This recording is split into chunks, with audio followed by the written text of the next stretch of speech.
लो, तुम तो फिर से हंस दी। जब बहू ने खा ली हंसने वाली दवा। किशनगढ़ गांव में कीर्ति अपने बेटे दिवाकर और बहू अंशु के साथ रहा करती थी। तीनों बहुत ही हंसी खुशी अपना जीवन व्यतीत कर रहे होते हैं। अरे बहू, आज खाना मैं बना देती हूँ। नहीं माँ जी, आप क्यों तकलीफ कर रही हैं? आप आराम कीजिए, खाना मैं ही बनाऊंगी। कितनी अच्छी बहू मिली है मुझे, भगवान ऐसी बहू सबको दे। सब कुछ ठीक चल रहा होता है कि एक दिन गलती से अंशु हंसने वाली दवा खा लेती है। बस उस दिन से सब कुछ बदल जाता है। अरे बहू, मेरे घुटनों में बहुत दर्द हो रहा है, जरा बाम तो दे दे। अरे बाम लगा कर क्या करोगी माँ जी? मैं पाँव दबा देती हूँ। अरे एक तो मुझे पाँव दर्द हो रहा है, ऊपर से तुम हंस रही हो। आई एम सॉरी माँ जी। अरे फिर से हंस रही है, जा तू मेरे कमरे से, मुझे तुझसे बात नहीं करनी। हे भगवान, ये क्या हो गया? अब माँ जी क्या सोचेगी? 2 दिन बाद कीर्ति घर में किटी पार्टी रखती है। उसकी सभी सहेलियां घर आने वाली होती हैं। अरे बहू, मेरी कुछ सहेलियां आज दोपहर को घर आने वाली है, आज कुछ खाने में अच्छा सा बनाना। सहेलियां? क्यों, मेरी सहेलियां नहीं हो सकती क्या? तुम फिर से हंस रही हो। नहीं माँ जी, मैं हंस नहीं रही हूँ। अरे फिर से हंस रही हो और बोल रही हो कि हंस नहीं रही। नहीं माँ जी, मैं तो तुम जाओ मेरे सामने से और किचन का काम कर लो, जाओ। दोपहर को कीर्ति की सभी दोस्त खाने पर आ जाती हैं। अरे वाह, घर तो बहुत सुंदर सजाया है कीर्ति। अरे मैंने कहा, ये सब तो मेरी बहू का कमाल है। अरे वाह, बड़ी गुनी है तुम्हारी बहू तो।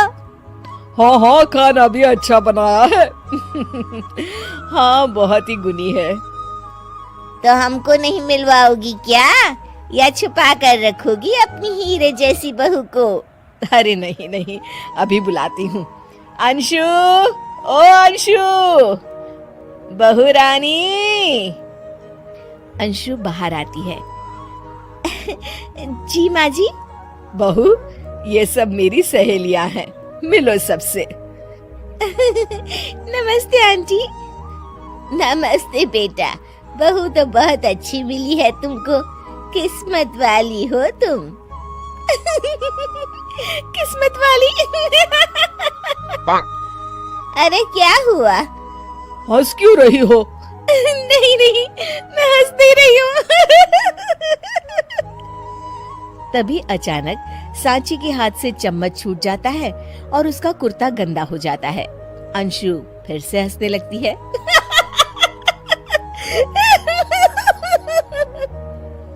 इधर सब सहेलियां गुस्सा होकर चली जाती हैं।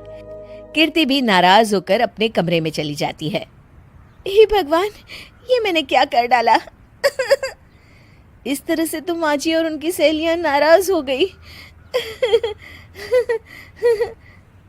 अगले दिन, बहू, ओ बहू, किधर हो?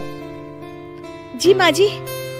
जल्दी से मेरे साथ चलो, पड़ोस वाले शर्मा जी की हार्ट अटैक से मौत हो गई है, उनके घर बैठक के लिए जाना है। अंशु तैयार होकर आ जाती है। थोड़ी देर में दोनों शर्मा जी के घर पहुंच जाती है। वहाँ पर सब रो रहे होते हैं। कीर्ति शर्मा जी की बीवी के पास बैठकर उन्हें सांत्वना देने लगती है। बड़े अच्छे इंसान थे मेरे पति। अच्छा, तुम हंस क्यों रही हो? वो अच्छे थे। हाँ हाँ, बहुत अच्छे थे अंकल। अरे अंशु, हंस मत। माँ जी, मैं हंस नहीं रही। मैं तो आंटी जी को बस दिलासा दे रही थी। सब औरतें अंशु की इस हरकत से हैरान हो जाती हैं। कीर्ति भी बहुत शर्मिंदा होती है और वो अंशु को लेकर फटाफट घर लौट आती है। अंशु क्या हो गया है तुझे? हंस क्यों रही थी तू वहाँ पर? नहीं बाजी, मैं तो बस अरे तू फिर से हंस दी। जा तू अपने कमरे में, मुझे तो तुझसे बात ही नहीं करनी। मेरा बेटा ही तुझसे बात करेगा अब। रात को जब दिवाकर घर लौट आता है तो कीर्ति दिवाकर को सब कुछ बताती है। ठीक है माँ, अब फिक्र मत करो, मैं अंशु से बात करता हूँ। दिवाकर अपने कमरे में जाता है। जी आ गए आप? कैसे हैं? मैं तो ठीक हूँ, बस सर में हल्का दर्द है। सर में दर्द? अरे इसमें हंसने की क्या बात है?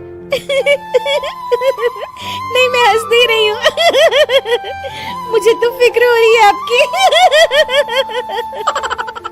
एक तो मेरे सर में दर्द है, ऊपर से तुम हंस रही हो। अरे कैसे समझाऊं मैं आपको? मैं हंस नहीं रही। अंशु, तुम इस घर से चली जाओ। माँ ने मुझे बताया जो भी तुमने शर्मा आंटी के घर किया, और किटी पार्टी में भी। नहीं जी, मैं ऐसे नहीं हूँ। तो अभी क्या हुआ था? क्यों हंस रही थी तुम? रुकिए, मैं आपको सब कुछ बताती हूँ आपको सब कुछ। अंशु डायरी में लिखकर दिवाकर को पढ़ने देती है। कुछ दिनों पहले मैंने गलती से हंसने वाली दवा पी ली थी, जिसकी वजह से ये सब हो रहा है। इसका असर कुछ दिन और रहेगा। अरे तो तुमने ये सब पहले क्यों नहीं बताया अंशु? वो मैंने माँ जी को बताने की बहुत कोशिश की, मगर उन्होंने सुना ही नहीं। अरे ठीक है, मगर वादा करो जब तक दवाई का असर ठीक नहीं हो जाता तुम घर से बाहर नहीं जाओगी। नहीं जाऊंगी, और हंसूंगी तो बिल्कुल नहीं। लो, तुम तो फिर से हंस दी।